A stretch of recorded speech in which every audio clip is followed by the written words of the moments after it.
Halo kelas 10, sambung lagi kita di semester 2 ini tentang dinamika partikel ya.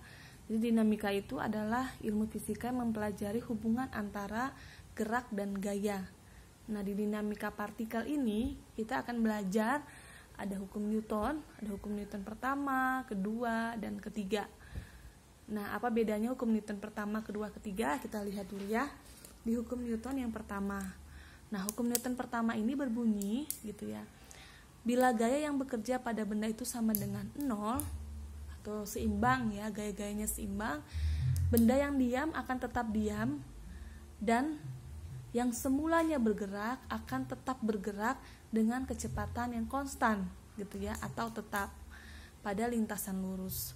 Jadi secara matematisnya ditulis sigma F sama dengan 0. Jadi kalau misalnya ada secara horizontal maupun secara vertikal, maka sigma Fx sama dengan 0 atau sigma Fy sama dengan 0. Sigma F sendiri sama dengan resultan gaya. Jadi sudah mempelajari kemarin vektor ya, resultan itu apa. Kemudian, nah, pada hukum Newton pertama ini ciri khasnya adalah dia itu konstan atau seimbang. Artinya begini, dia tidak memiliki percepatan atau A-nya sama dengan 0 gitu ya. Jadi kalau dia diam ya diam ya.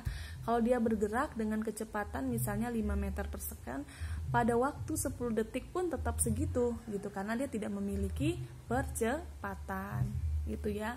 Nah, pada hukum Newton pertama ini juga dikenal dengan hukum kelembapan inersia ya. Inersia itu suatu sifat dia mempertahankan posisinya, atau namanya sifat kemalasan, kelembaman gitu ya, dimana itu artinya kecenderungan, sifat kecenderungan untuk mempertahankan keadaan suatu benda gitu, posisinya gitu. Nanti dijelaskan pas virtual ya, contoh dalam kehidupan sehari-harinya. Berikutnya yang kedua adalah hukum Newton kedua. Nah, hukum Newton kedua ini berbunyi resultan gaya yang bekerja pada suatu benda sebanding dengan massa benda dan percepatannya. Kemudian arah percepatannya itu searah ya dengan resultannya gitu. Jadi arah resultan searah dengan arah percepatan gitu. Atau secara matematisnya ditulis sigma F sama dengan M kali A. Ini penjelasannya ya, sigma F itu satuannya Newton, kemudian kilogram meter per second pangkat 2. Nah, kalau misalnya pada bidang horizontal ataupun vertikal, maka sigma Fx sama dengan M kali Ax. Percepatan pada lintasan X gitu ya, atau sigma Fy sama dengan M kali Ay. Ini untuk hukum Newton yang kedua. Bedanya dengan hukum Newton yang pertama, kalau yang pertama itu A-nya sama dengan 0, sedangkan hukum Newton yang kedua ini dia memiliki percepatan, jadi A-nya tidak sama dengan 0 atau dia kecepatannya tidak konstan gitu ya, tidak seimbang. Itu bedanya antara hukum Newton pertama dengan hukum Newton kedua. Sambung sekarang hukum Newton ketiga. Nah, hukum Newton ketiga ini dikenal juga dengan namanya hukum aksi-reaksi. Artinya begini, jika benda pertama mengerjakan sebuah gaya pada benda kedua, maka benda kedua akan mengerjakan gaya pada benda pertama yang besarnya sama tapi arahnya yang berlawanan. Jadi begini, misalnya di sini ada benda gitu ya. Benda pertama memberikan gaya kepada benda kedua, maka benda kedua ini kan mendapatkan gaya dari benda pertama ya. Gaya yang di situ Ibu namakan N21. N21 ini artinya begini, gaya yang diterima dari benda pertama. Artinya gini, gimana N21 artinya gini, gaya kedua gitu ya yang diterima akibat si benda pertama gitu. Jadi N21 begitu. N21 gaya yang diakibatkan oleh gaya yang dihasilkan oleh benda kedua ini karena gaya yang diberikan dari si benda pertama. Ini makanya N21. Sedangkan si ini akan mengerjakan gaya kembali pada benda pertama, maka ada N12 ya kan. N12 ini artinya apa?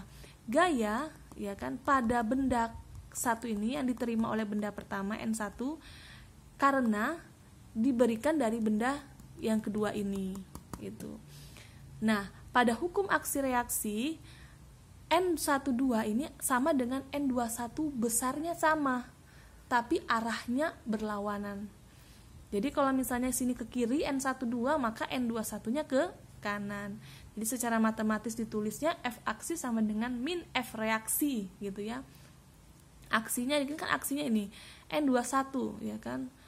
Maka ada reaksinya, muncullah N12 gitu. Atau F1 sama dengan min F2 atau N12 gitu ya, sama dengan min N21 atau kebalikannya. N21 sama dengan min N12. Oke, kita langsung ke contoh soal. Contoh soal yang pertama. Sebuah benda pada saat T 0 detik ya, masih awalnya bergerak dengan V 50 meter per second. Jika resultan gaya yang bekerjanya 0, hitunglah kecepatan benda setelah bergerak selama 10 detik. Di sini diberitahu bahwa resultan gaya sama dengan 0, berarti ini hukum Newton yang pertama. Untuk hukum Newton yang pertama, percepatannya itu 0. Karena dia percepatannya 0, ketika dia bergerak awalnya 5 meter per second, maka 50 meter per second, maka sampai berapapun dia akan tetap sama kecepatannya, konstan tetap ya. Jadi pada waktu 10 detik pun kecepatannya masih tetap 50 meter per second. Jadi VT-nya sama dengan V0-nya karena dia tidak memiliki percepatan. Makanya V-nya sama dengan 50 meter per second. Oke. Sambung nomor 2. Nomor 2 ini sebuah kotak bermasa 10 kg berada di atas permukaan lantai licin. Kotak itu ditarik dengan gaya 50 Newton pada sudut 60 derajat terhadap sumbu horizontal. Jika mula-mula kotaknya diam, berapakah jarak yang telah ditempuh kotak setelah ditarik selama 5 second? Nah, kalau dia ditarik selama 5 second, tarik selama 5 second, nih kan, sama 5 detik kamu tarik. Nah, kotaknya ini berada di mana gitu ya? Sudah berapa jarak yang dia tempuh? Nah, itu yang ditanyakan. Sedangkan dia ditariknya itu 60 derajat terhadap horizontal. Jadi F-nya ini dia miring gini ya, membentuk sudut 60 derajat terhadap si horizontal ini. Nah, untuk dapat ditarik gitu kan, maka kan ini kita proyeksikan ke sini.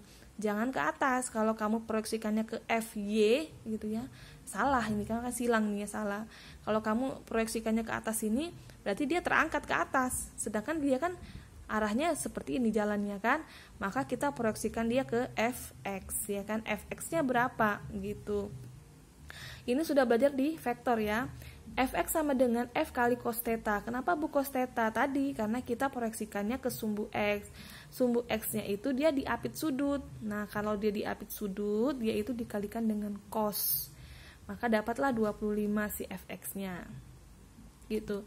Kenapa kita cari F-nya? Kamu lihat sini ya. Untuk mencari si S-nya ini, kita membutuhkan percepatannya. Ya kan? Ini kan pakai rumus GLB kemarin ya. Jarak sama dengan kecepatan mula-mula kali waktu tambah setengah percepatan kali waktu pangkat 2. Nah, kita butuh ini nih si A-nya, sedangkan di sini tidak diketahui A-nya, maka kita cari dulu berapakah A-nya. Untuk mencari A kan kita pakai rumus sigma F sama dengan M kali A, hukum Newton yang kedua. Nah, tapi sigma F-nya ini jangan pakai langsung 50.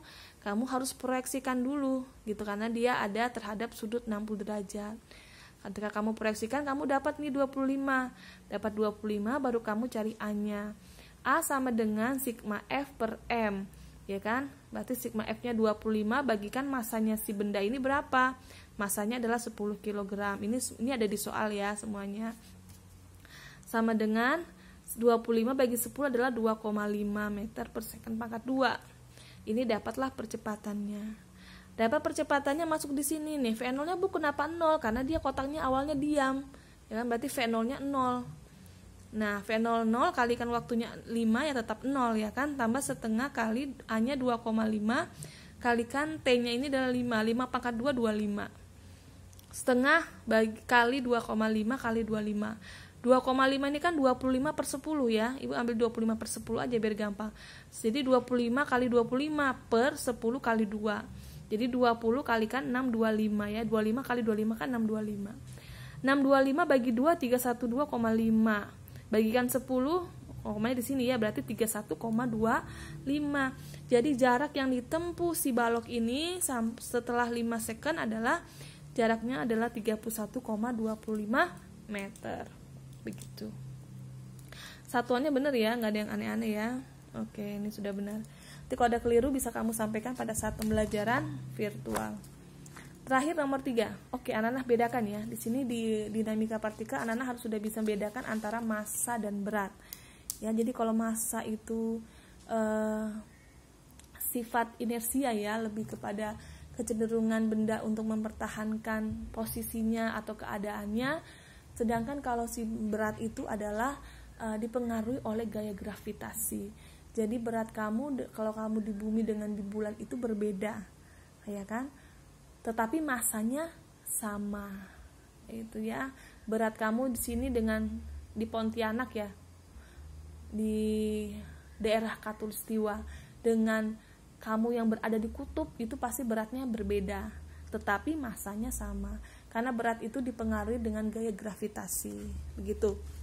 Ya, jadi jangan samakan massa itu M, berat itu W. Ya, massa itu satuannya kilogram, berat itu satuannya adalah apa? Newton ya. Sama kayak gaya. Berat itu kan massa dikali dengan gravitasi. M kali G itu adalah berat benda. Ya, jadi jangan samakan antara berat dengan massa, berbeda. Sambung contoh soal yang ketiga. Contoh soal ketiga ini hukum Newton ketiga, ada aksi reaksinya ya. Dua buah balok yang bersentuhan diam di atas lantai licin. Jika gaya horizontal 150 Newton dikerjakan pada balok 45 kg, hitunglah percepatan masing-masing balok A1 dan A2. Kemudian hitunglah gaya kontak antar balok. Nah, gaya kontak inilah adalah si tadi aksi reaksi ya. Gaya kontak itu. Gaya kontak artinya gini, dia memberikan gaya ke sini, nah ini berbalik juga, berikan gaya ke sana dengan besar yang sama, cuma arahnya yang berbeda. Cari dulu sekarang percepatannya masing-masing, gitu. Kita lihat dulu ini ya. Di sini dia akan memberikan gaya normal. Gaya normal itu adalah gaya yang terjadi pada benda yang bersentuhan. Maka ini kan dia diberikan gaya begini, didorong begini, maka ini pasti otomatis akan mendorong si benda yang ini gitu ya, bersentuhan mereka, maka ada gaya normal. Nah, gaya normal yang ini N ini kesini namanya N21 tadi ya, artinya gaya normal yang si benda kedua ini yang dikarenakan oleh si benda pertama. Kemudian dia bereaksi memberikan gaya lagi ya kan, dengan arah yang berlawanan tetapi besarnya sama, menjadi N12 gitu ya, gaya yang terjadi pada benda satu akibat benda kedua gitu. Kita lihat dulu sigma F-nya, gaya-gaya apa yang bekerja pada situasi ini. Ada F gitu ya, bisa kamu P juga bisa, buku yang lain itu P. P itu kan dari kata push ya, dorongan. Kemudian di sini ada gaya N12 dan N21. Lihat arahnya. Positif berarti N12 negatif. Jadi F tambah N21 minus N12 sama dengan sigma M-nya ya. Total masanya ada massa 1 tambah massa 2 dikalikan dengan percepatannya. Oke. Nah, percepatannya ini kita lihat, maka F sama dengan, nah percepatannya ini sama saja ya. Tidak bukan berbeda, bukan maksudnya ini ada percepatan sendiri, ini percepatan sini. Oh tidak ya, percepatannya tetap sama gitu ya. Karena kan ini Anda lihat ya, ketika dia didorong begini, maka mereka memiliki percepatan yang sama. Maka A sama dengan F per M1 tambah M2 sama dengan 150. Ini adalah F-nya ya. Nih 150. Bu, N21 berapa? N12 berapa? Ya ini menghilangkan saja. Kenapa menghilangkan? Karena dia besarnya sama. Karena N12 sama dengan N21. Kalau misalnya di sini 5 ya di sini 5 kan tetap 0 kan. Kalau di sininya 10, sininya 10 kan tetap dia nilainya 0. Maka ya F-nya saja ini tidak berpengaruh gitu ya. Di F per M12 tambah M1 tambah M2 sama dengan 150 per M145 tambah 30 sama dengan 150 per 75 sama dengan 2 meter per second pangkat 2. Inilah percepatan dari si benda ini. Percepatan yang terjadi ya.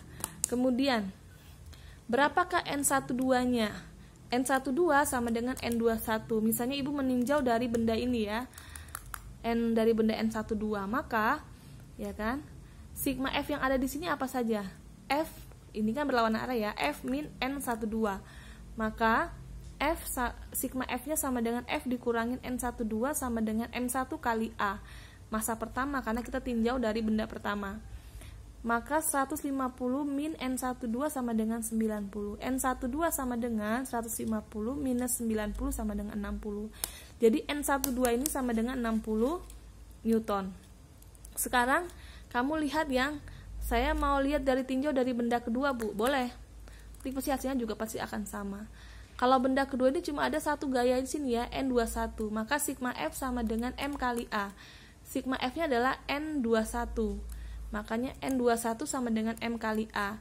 M-nya 30 di sini, ya kan, berat benda kedua 30, kalikan percepatannya 2. Berarti 30 kali 2 sama dengan 60 Newton. Begitu. Oke, sekian dulu, silakan dipelajari, nanti Ibu akan berikan contoh soal, semoga anak-anak paham. Berikutnya kalau ada pertanyaan silakan tanyakan pada hari Jumat. Terima kasih kelas 10.